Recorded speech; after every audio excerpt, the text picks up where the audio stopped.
uh, giving me some time this afternoon. I know that I had met with you in September and we had discussed Project Citizen. And I'm just curious if any of you have started to use Project Citizen or began to look or think about where you're going to implement or at least intersect Project Citizen in terms of your standards. I'll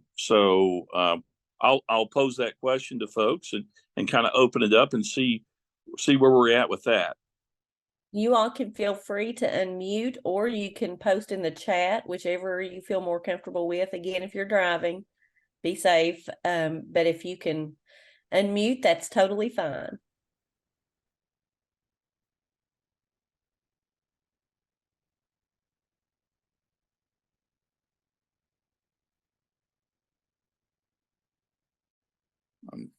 I'm looking at the chat as well, if people want to put in something there.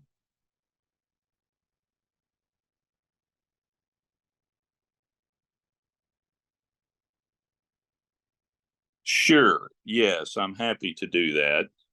A quick synopsis of what Project Citizen is.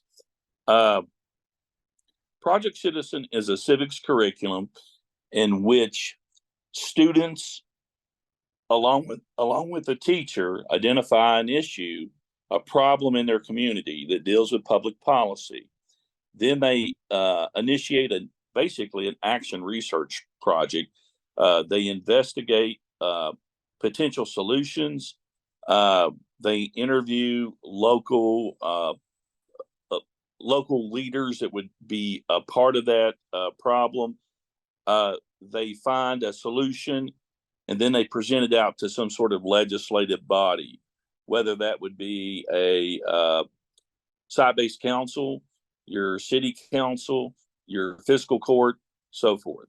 So it's in effect, it's really grassroots democracy. It's getting students engaged in a very practical, hands-on way with democratic processes in your community. It is community-based, and the issues have to be around public policy. So as noble as service learning projects might be, like if you wanted to go to the park and clean up, trash on a Saturday, that's a really good thing. But Project Citizen tends to focus more on the public policy aspects of it.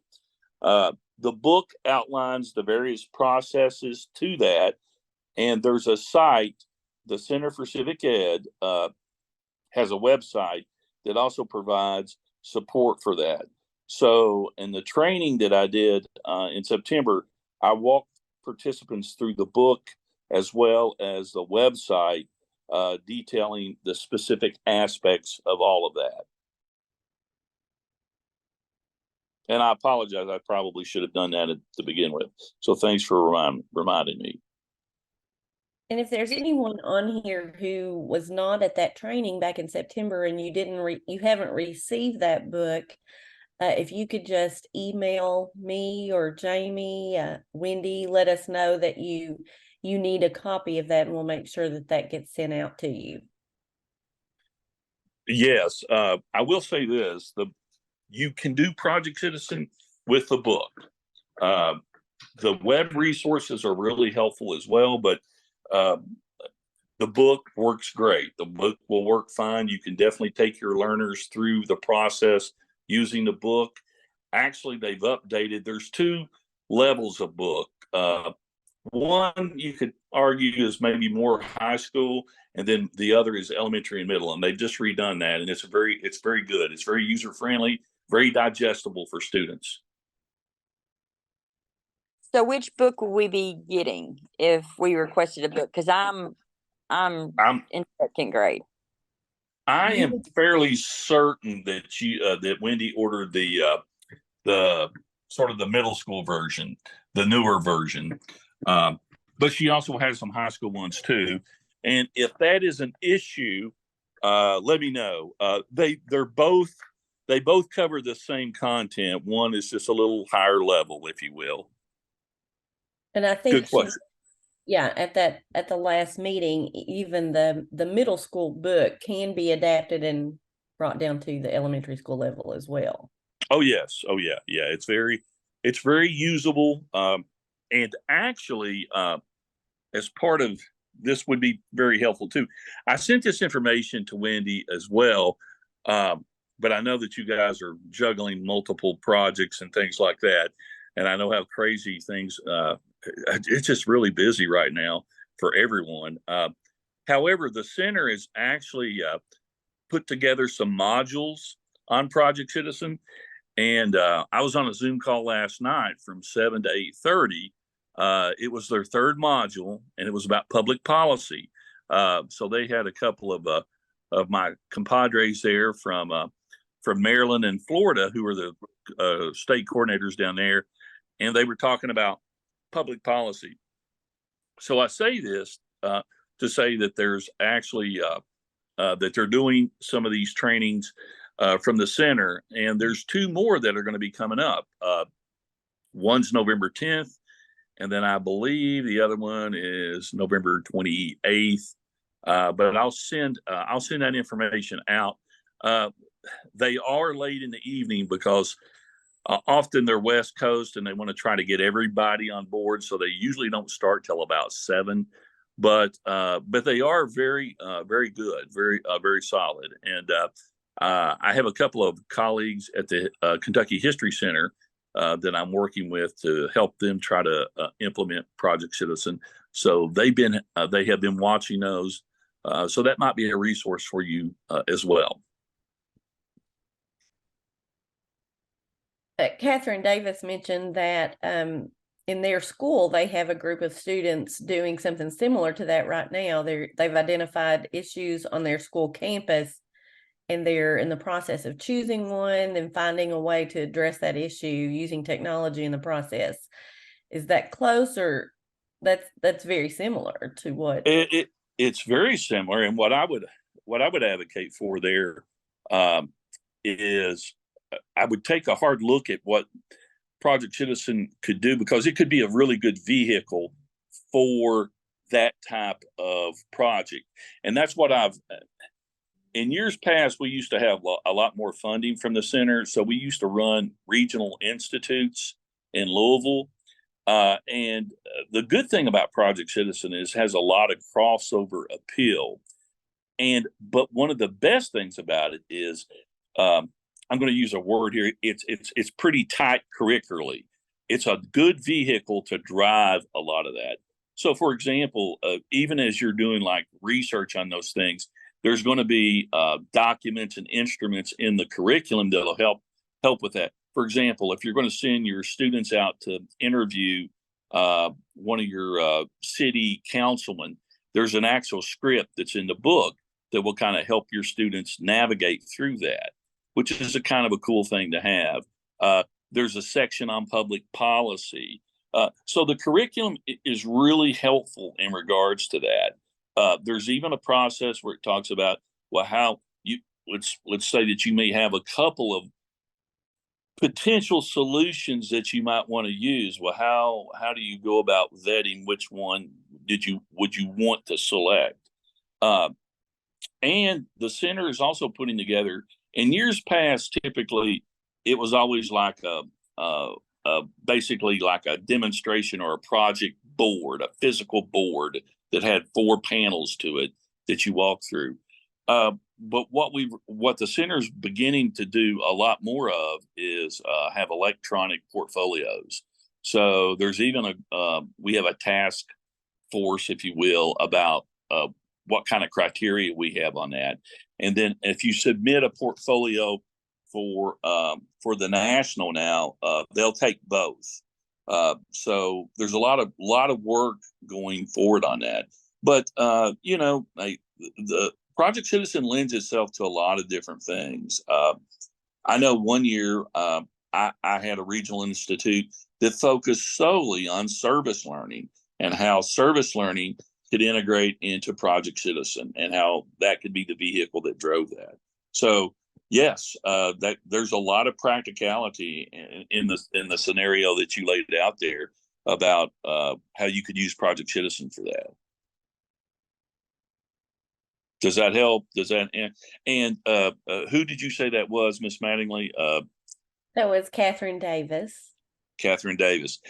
And I will put this out too to any of the 30 plus folks there. I'm at the end of this presentation, I'm gonna put my email out there and stuff. If you all have questions, just shoot me an email, or just, I'll put my cell there too. You can always ask me. It might be a day or so because I'm running a couple of other things here. Supposedly the rumor is I'm retired, but that's I think that's more of a rumor than anything else. But I will get back with you, and if I can help you in any way, I'm happy to do that.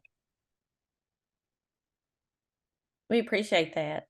What about any of the rest of the folks on here? Have you begun incorporating any of the Project Citizen curricula or concepts in your classroom since we've had that meeting in September? Is anybody using that yet?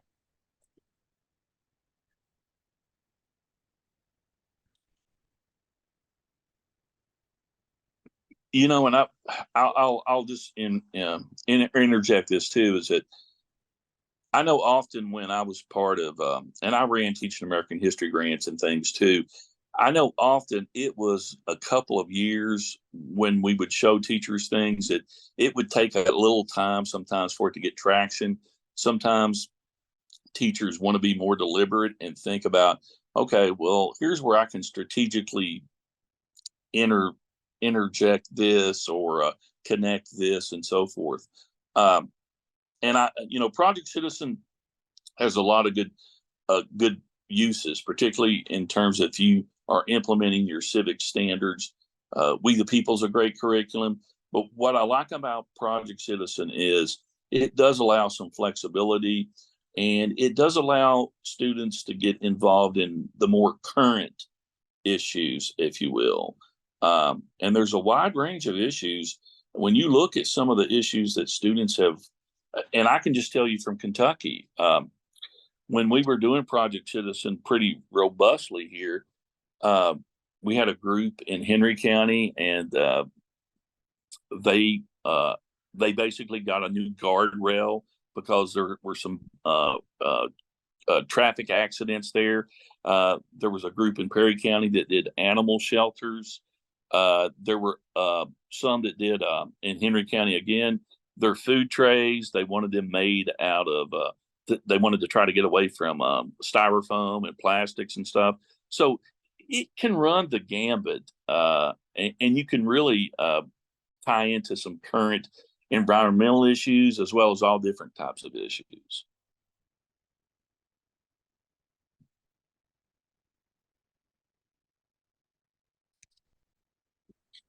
Is there a reporting requirement if teachers implement Project Citizen? I know it's maybe not a requirement, but is it beneficial to maybe enter into that national stage and send projects? Is there a competition or?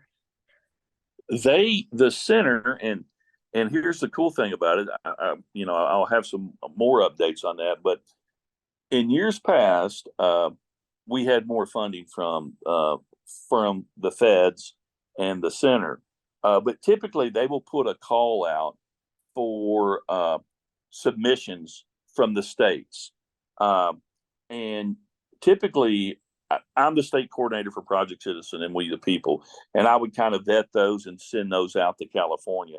Our state submissions have always scored very well. There's different criteria and different levels there, but they've always done very well.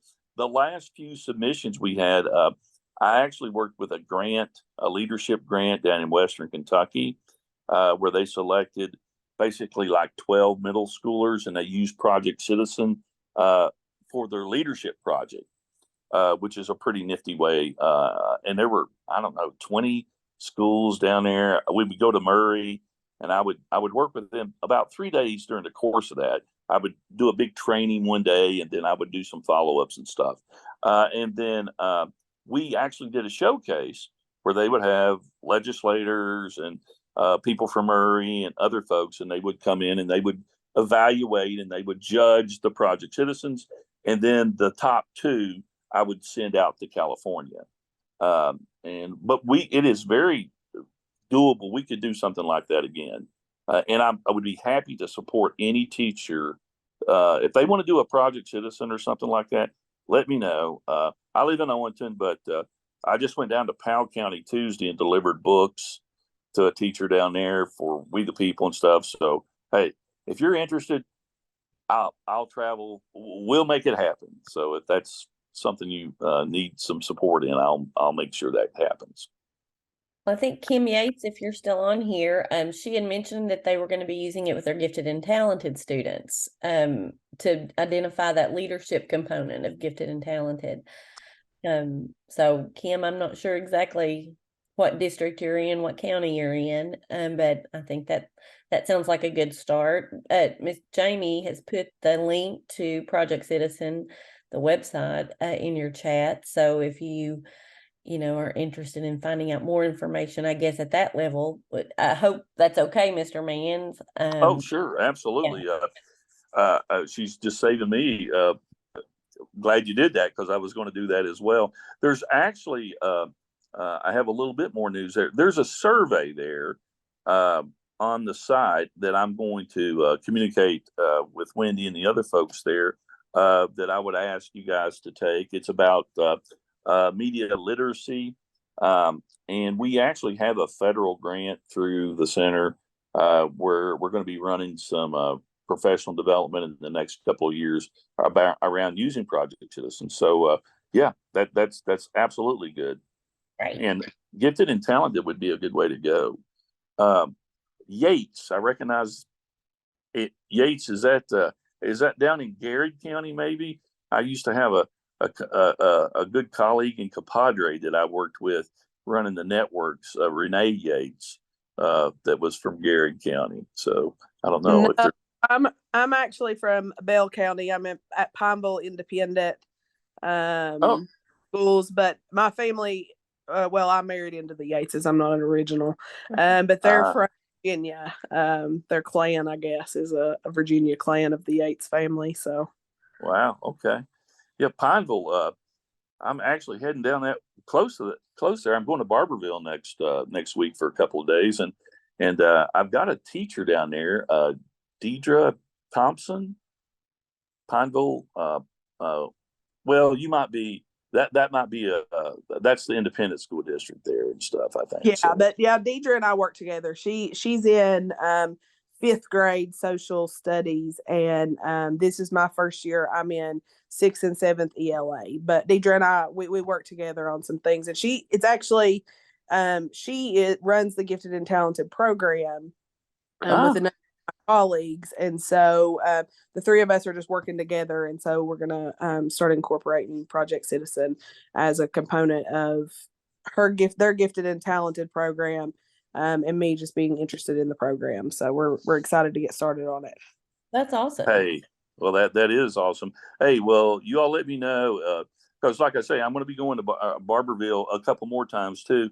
So if you need some assistance, or if you just want me to pop in and kind of talk shop, or if you just want me to kind of talk to your kids one day, let me know, and I'll make that happen. Yeah, that'd be awesome. We'd love you to come by. I know you've met with Deidre before, so she's familiar with it. But the other teacher, Miss Patrick, who is also the part of the Gifted and Talented group, it may be good for you to have a conversation with her, because I'm sure you can explain it much better than what I've been able to do. So that'd be wonderful.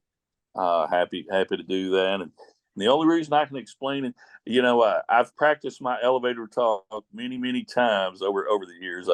I'm getting a little long in the tooth, but when you've given this spiel a few hundred times, you finally get it down. So no worries.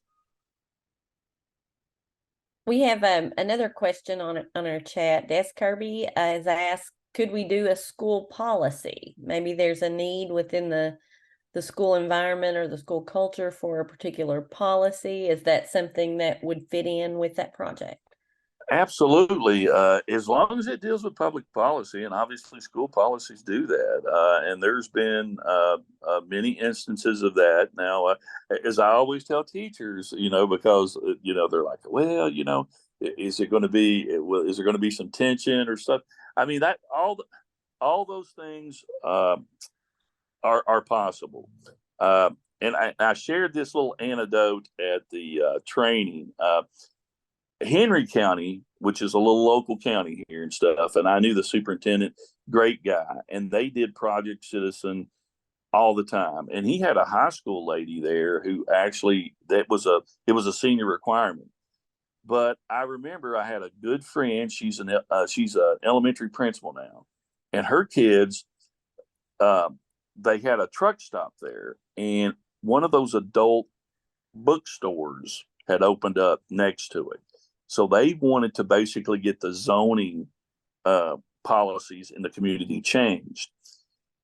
But to do so, the kids were going to have to look up, basically adult bookstores, kind of pornography laws and stuff like that. And she's like, oh gosh, Glenn, I think I may have stepped in it and stuff like that. I was like, oh, Amy, I don't know, man. That's a tough one. But what we did is we got the district attorney there, the local district attorney, to kind of help navigate that through and so forth. But that was kind of a controversial kind of a policy there. And what they did is they couldn't do anything about the current bookstore that was there, but they did change the policy going forward to make sure that it was tighter, that nothing like that could occur in the greater Newcastle area there and so forth. So I say this not as a cautionary tale, but just to understand that anytime you start getting into policies, as my old friend Larry Gersten says, there's going to be people that are going to have different interest in those things. But sure, yeah, school policies are great. And actually it's a good one to study because you've got like board policies and you've got a whole handbook that has nothing but rules and policies in it. So, yeah, dress codes, phones, all those things would be pretty interesting. And Leah, you mentioned project-based learning. I know that when I was a teacher, those are the things that my students remembered the most. I think about my classes when they were able to identify an issue or a problem, and research ways to solve that problem, maybe come up with a solution. Any kind of project that they were able to engage with one another, hands-on activities, hands-on learning, and create something that they were passionate about. That's what they remembered, I think, the most from our classes, because it meant something to them, and they felt something about that issue or that problem. So school policies, board policies, those are all things that students can be familiar with, and it would be something close to their hearts and close to their environment and what they're living day to day. So yeah, I think that's great. Jennifer, I couldn't agree. It's chapter and verse. What you're saying right there, and so when I talk to people about these engaging curriculums like We the People or Project Citizen, particularly, students are working collaboratively. They have to do a lot of good research skills, so they have to be very sort of discriminating about the research that they get. That's a good thing about the curriculum because it has resources for them. But the confidence that they have once they present out, and they'll run into you, years from now, at the Dollar General, and they'll be like, "Hey, do you remember when we did that project around, the animal shelter and stuff?" They're not going to be coming up and saying, "Hey, I remember when we did Chapter 6 review questions and stuff." But these things are transformative, and so I couldn't agree with you more. And it's the kind of learning that you really want students to be engaging in.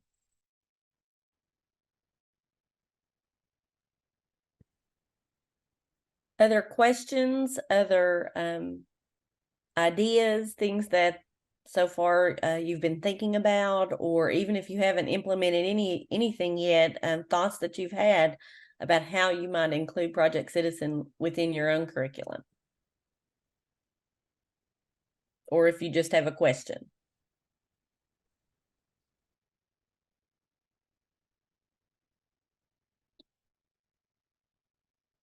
Jennifer, I'm going to put my email address here for folks.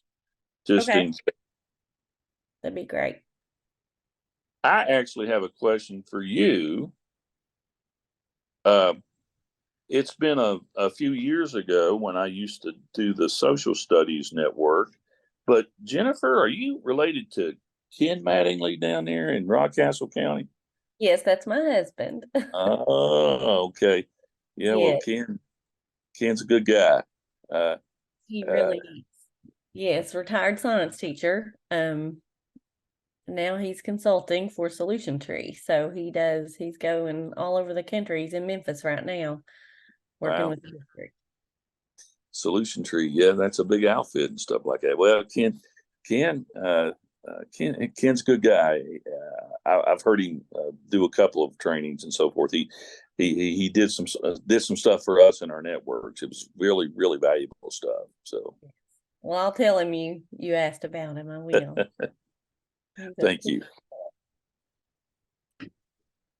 So give us a time frame maybe on some of the projects that you've either done or you've scored or you've seen from start to finish. How much time could a class or a teacher expect their students to work through from beginning to end on an issue? That's a great question. And here's the thing that's some would say maybe it's the beauty of Project Citizen. Others would say it's one of the challenges of it. You can really allocate different amounts of time. I've seen this implemented as an after school club, but it's hard. I've seen it implemented where teachers will take like one day a week, and it's just okay. This is what we're going to focus on for Project Citizen. It's often like any other project that you're doing as a teacher. If you're a social studies person, sometimes you're covering your regular content maybe for 3 days, and then you're going to focus on your project for a day, and then you're maybe in your library doing research. So it's really up to the organizational abilities of that teacher. I've seen teachers run it all year long. I've seen them run it just like for a semester. It really just kind of depends on that teacher's their experience level, maybe with doing other projects and things like that. So, what I always recommend to teachers is look at your curriculum and think about where this might best intersect, because it's definitely going to cover your standards, and it's also going to cover some of those other soft skills. But it does take time, and the more you do it, the better you'll get at it. But the first couple of times that you're doing it, it's going to take you a little bit of time. So just understand that. I would like to give like okay and say, hey, it's going to take 7 weeks or it's going to take 15 days, but it's really dependent upon the teacher and how you want to integrate it into what you're doing. That's what I thought. I thought it was pretty flexible, or it seemed to me to be pretty flexible. Yeah, and that's always the challenge for all teachers is, that balance of how much time. Time is always those things that work against, in the teacher. When you're sitting there, you're like, okay, and I always kind of, my kids were always kind of crushing it about April. About the time they're leaving is about the time that they're really, you got them flowing and they're really moving along and stuff. But that's just the nature of how teaching works and so forth. But you can do this. You just have to be strategic about how you're implementing it and so forth. And so that I know how busy every single one of these folks are every single day, from the time they hit the ground running in the morning till they collapse on their couch and still maybe grading papers, grading work, tests, writing, and having the ability, guess is the better phrase, to look at this project as not an add-on to what you're doing, but incorporating it into the standards that you're having to teach and what you're doing anyway within your classroom. I think it could fit really well. Absolutely, absolutely. It's and that's the precise way to think about it, is you're leveraging learning experiences so that, and the good thing about Project Citizen is you can delve up a lot of responsibilities. So for example, if you got a couple of really techie kids, you kind of put them in charge of the actual, presentation, if you will. So there's a lot of room to delegate things. I had a student, her name was Glippy, and before anything went in the binder, there was a 2 check, Glippy and me. And we've all had those students, you know what I'm saying? So it's like, if you got one of those great type A that's real organized and things like that. So there's a lot of room to kind of delegate things and let kids work collaboratively. And the great thing about it too is you're teaching those skills that they're going to take out when they leave school, because they're going to be working somewhere and it's going to be the same type of environment that they got to learn. That was my message to middle school kids. You don't always have to like everybody, but you do have to learn how to work with them. So, it's great if you do like them though. Okay. Yes. Communication skills. Yep. I can just imagine all the skills that can be developed and honed and just through this one project, this one vehicle. No, And wonderful. I'm sorry, Jennifer, go Oh, ahead. you're fine. You're fine. Now, the one thing I would just quickly add is that is one component to Project Citizen that I would emphasize to your teachers not to skimp on. There is a reflection and feedback process, and I was, well, your husband Ken.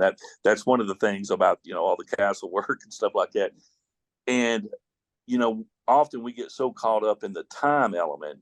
We got to cover content. We got to get through this. Take time to process, get feedback and reflection from your students, because that's really how you learn to adjust it and so forth. And it's really valuable for kids too. So there's a component in the Project Citizen curriculum about reflection. So utilize that. Yeah, I agree. I think that reflection piece is really important. To take the time to do that when you have time. Sometimes I know I felt like I didn't have time to do that. That was one step that I might have left out of the equation. Yep. Lauren, did you have something you wanted to add?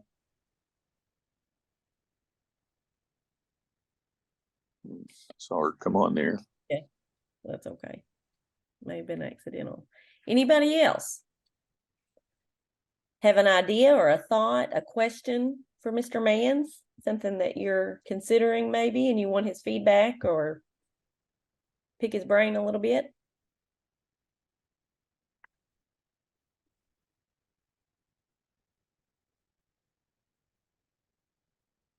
I think everybody's tired after 4 o'clock.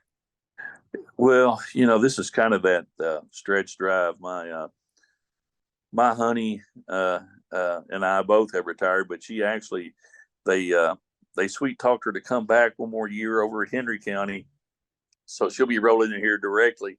But one of her colleagues was saying that I think 33 days before holiday break or something like that. So this is that one of those stretch runs, and there's a lot going on for sure.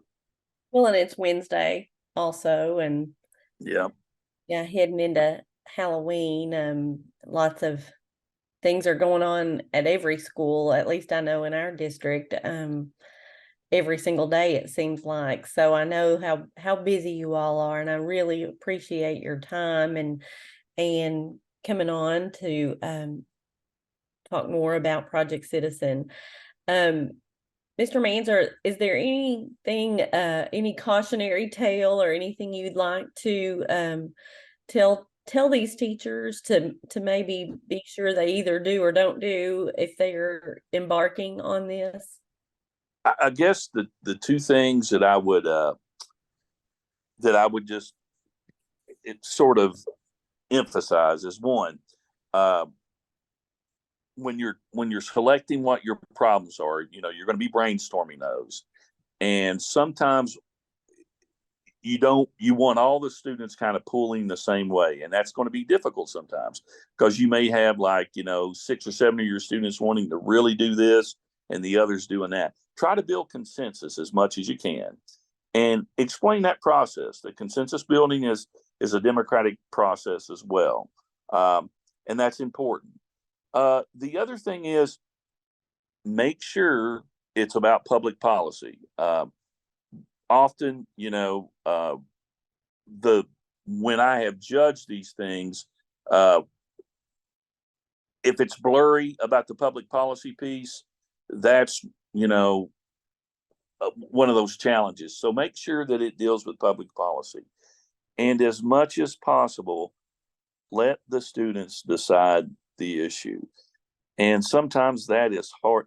As teachers, sometimes we so want to just jump in there, but sometimes you got to let the process work. So I'll tell you this: when students really select that problem and they're passionate about it, it's very reflective in the project that they do. So those would probably be the main things I would mention.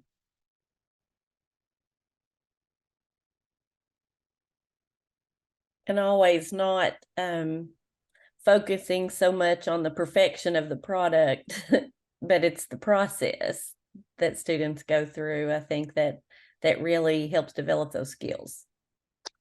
Couldn't have said it better. It's the process. And, you know, and if we do these things, I mean, good citizens just aren't going to manifest themselves out of thin air. We have to do sort of the intellectual sweat of, you know, these are civil dispositions. This is how you work together in a civil way. These are the things that citizens do, and that sometimes you're not always successful. You know, you may want your policy, you might be really passionate about it, but it might take time. And then, you know, at the end of the day, the leaders there may say, hey, it costs too much money, or we can't do it, and so forth. But that's part of the process too, like you said. I think now more than ever, we need to really make sure students understand how our democratic processes work, because there's far too much of the negative out there, and they need to see some of the practical and the positive. I agree. I'm just thinking back to my own elementary school, middle school years, and my focus was not on being a good citizen. That was just expected, but I think that it would have benefited me at a much younger age to understand public policy and how that impacted my life and my family's life and my community. And I'm just thrilled that our students have that opportunity to go through that process from elementary school up through high school. I think that's so important for them to have exposure to their community and the government, those policies, and how that impacts them personally, and to interact with that and engage with that. And I'm very appreciative. No, I couldn't agree more and stuff. I mean, really, communities are where it's at, and this, you know, knowing the value of that. So Project Citizen has a tremendous influence on those students and so forth. The places that you know did it, you know, with fidelity. You know, I think about Henry County, and they really had it going on there for a long time. So it's a really invaluable experience for students, and I'm more than happy to support any of your teachers as part of this project. Just let me know. And like I said, I'll drive down there. I'll get on. We'll Zoom. We'll do whatever you guys need. That sounds great. Does anyone have any other questions, any thoughts or ideas that you want to share with the group?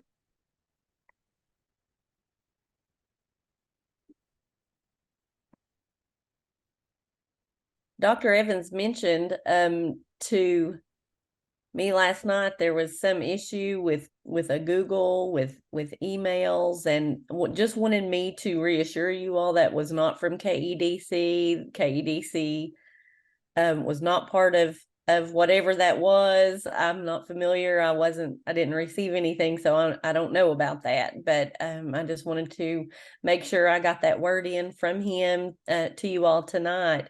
Catherine Davis had a real positive comment for you, Ms. Mans, your willingness to be supportive. That's so wonderful. Sometimes I can remember having speakers come into my class, and they spoke and then they left and you never heard from them again. But it's wonderful to have somebody that is open and willing to help and give feedback and be supportive. So, and thank you for sharing your email so that teachers can contact you as they're beginning this process or as they're going through any stage of the process. I think that you've made that clear that you'll help them out in any way that you can.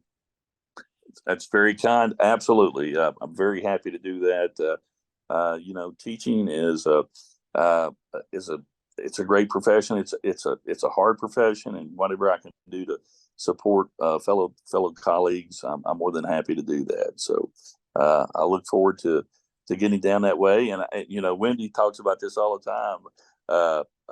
A few years ago, well, a little longer than a few years ago, I remember trucking down to Rockcastle County and meeting her and talking about We the People and stuff like that. So we're just all one big club. Seems like how that works. So, but more than happy, and thank you, ladies. That's very kind. I agree. I think that Miss Jamie, if you wanted to go ahead and put the evaluation in the chat, she's done that. Teachers, if you have any other questions, we'll stay on for a little while and you can talk to Mr. Mans and ask anything that you want. We appreciate your time here. You're going to get a little reprieve. We'll probably be out just a little bit early tonight and